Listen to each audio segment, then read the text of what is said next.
Alright everyone, I got a second video for you, trying to do this at least once a week, be a little consistent, get some practice in. Went to the Goodwill bins again today. I went twice. I normally go twice. They rotate the bins every 2 hours.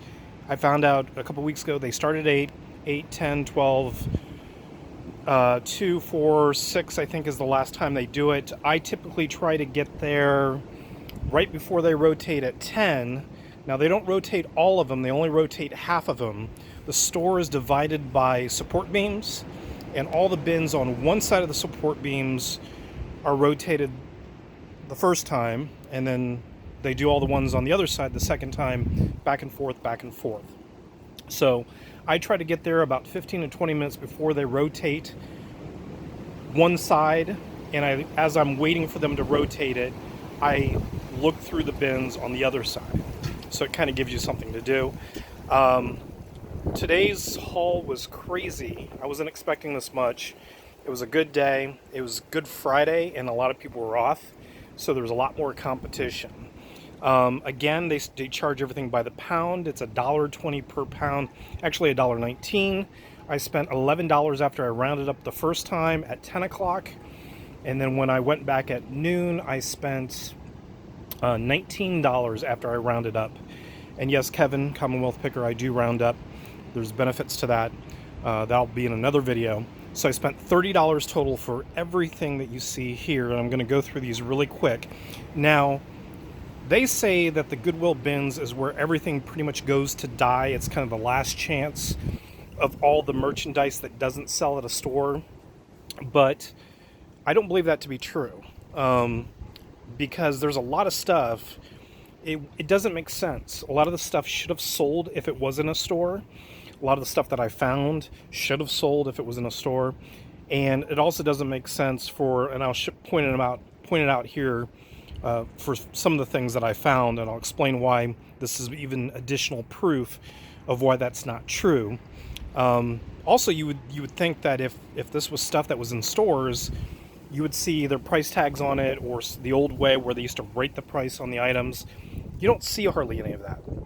So my suspicion, and it's been confirmed by others, that this is stuff that was probably donated at different stores, and they're so backed up in their donations that they don't even go through it. They just send it out to the outlet store to get rid of it because they can't handle it all. So that being said, here's proof. Here's a couple of proof of that to be true. And that is Halloween or Easter stuff. Easter's not for another couple of days. Why would any store get rid of Easter stuff before the holiday even happened? That doesn't even make sense to me. So that's proof to me. Now I picked these up not because it's Easter stuff, because it's vintage. I think this one's 1992. Old Paz stuff. It may take a year to sell. It's too late to sell it now, but maybe I can sell it coming up next Easter. Here's another one, Shake and Dazzle Dudleys. This is vintage as well. I think the year is 1990. Now, I remember this glove as a kid. I remember having to wear this glove. It's to protect you from getting dye and the chemicals on your hands from dyeing the eggs and stuff. I remember this, and this just brings back memories for me. So I got those. Here's more evidence of why this was not in the store. This was sitting in the bins, and I think everybody was passing it up because they assumed it had been opened and played with. But I knew these could be valuable even if it's complete, used, opened, or whatever. So I thought I'd, check it out. Well, it doesn't shake. Like normally when things are used and they still have the box, all the inserts have been removed and, they're attached inside with either zip ties or whatever. Nothing is shaking in here. So that means that this was new. And then I was looking for evidence of it being opened, and it's never been opened. I even looked up on eBay photos of ones that have been sold new, and the tape that's on this box looks exactly like the tape that are on those boxes. So this is like $50, $60, and everyone was passing it up. Some more knickknacks here and there. I've said this before in my last video, I grab any of the toys that come out of like Happy Meals. It's the prizes that come out of kids' meals from fast food restaurants. I grab them all up. They're not really worth anything individually, but if you can put together complete sets, or you sell them in huge bundles. Man, I must have 150 of them now. But sometimes complete sets, you can sell those. Those are worth money. And there are individual ones that you can sell for some money. But then I pulled this one, and this is going in the personal. If you know me, you know I collect Power Rangers. And so that one I'm going to keep.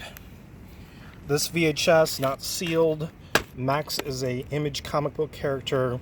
I'm a big fan of Image comics, so this is going to go in the personal. Then I just got a bunch of various little knick-knack figures that'll lot up. Pez, Transformers. This King Kong, I think he's worth like $15. Here are some loose amiibos. I'll probably lot those up together. Here's a stack of Laserdiscs. It was funny because I thought they were albums, and I don't look through the albums. And some guy pulled one out and goes, "What is this? A movie on a oversized CD?" And I said, "Oh, that's a Laserdisc." And so I ended up buying these because I actually have a Laserdisc player. So those are going to go in the personal collection as well. Some loose action figures. Some of them are missing hands and arms and things like that.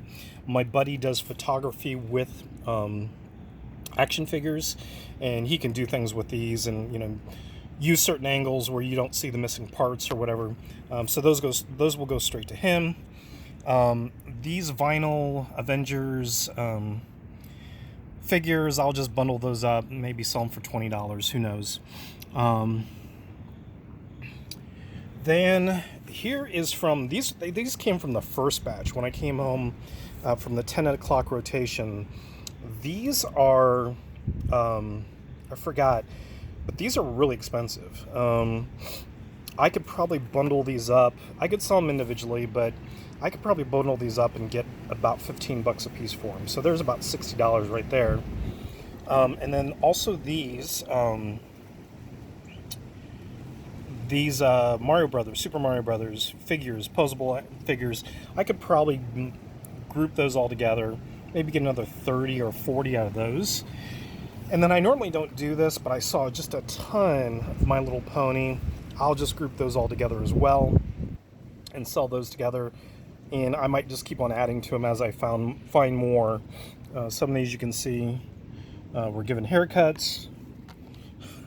So those won't be... Oh, here's another one that was given a haircut.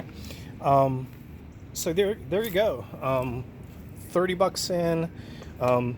Again, this is worth $50 or $60 alone, which would make everything else free.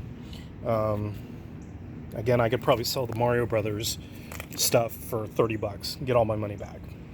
There you go. There you have it. Everything I bought today. Good Friday. Crazy busy, more competition, but still a lot of good stuff.